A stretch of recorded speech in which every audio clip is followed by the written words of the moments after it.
பேரூராட்சி கலைஞர் 3வது தெரு ஒரு வசதியும் கிடையாது. தண்ணி வர்றது கிடையாது, குப்பை வண்டி வர்றது கிடையாது. மழை தண்ணி வந்துச்சா நாங்கெல்லாம் மக்கள் நடக்கிறதுக்கு ரொம்ப கஷ்டப்படுறோம். நீச்சல் அடிச்சுட்டு தான் போவோம். கை கால் உடையிறது. ஒரு நாள் தவறாம ஒரு விழாம ஆள் யாருமே கிடையாது. இன்னைக்கு கூட ஒரு ஸ்கூல் படிக்கிற பையன் விழுந்து கை அடிபட்டு ஹாஸ்பிட்டல்ல சேர்த்து இருக்கிறாங்க. அதனாலதான் இந்த அளவுக்கு ஓடி வந்திருக்கிறோம் நாங்க. இல்லன்னா நாங்க இந்த போராட்டத்துல இறங்க வேண்டிய அவசியம் எங்களுக்கு கிடையாது.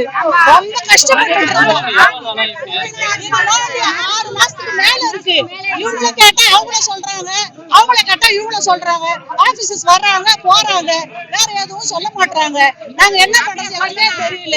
10 வருஷமா அவசர ரோடு இதே கதிதான் இருக்குது. வாரத்துக்கு ஒரு நாள் 24 hours ஹாஸ்பிட்டல்ல 4 தையல் 5 தையல் போட்டுட்டு தான் வந்துட்டு இருக்காங்க.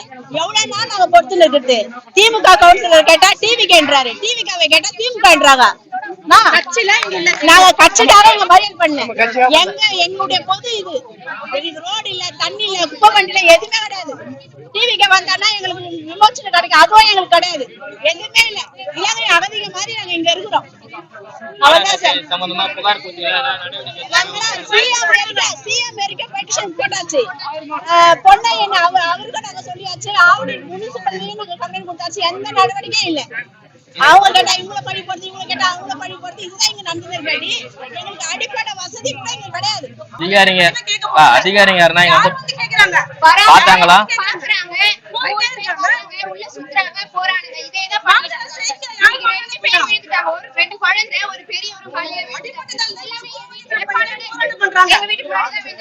கேமரா இருக்கு, ரெக்கார்டிங் இருக்கு, எல்லாமே நீங்க பாக்கலாம். அதுக்கு வந்து 3-4 மாசம் ஆகுது. வரது கூட நாங்க வழி இல்லாம இருக்கோம். அந்த குப்பையை 10 மணிக்கு லேடிஸ் எடுத்துட்டு போய் போட்டு வராங்க.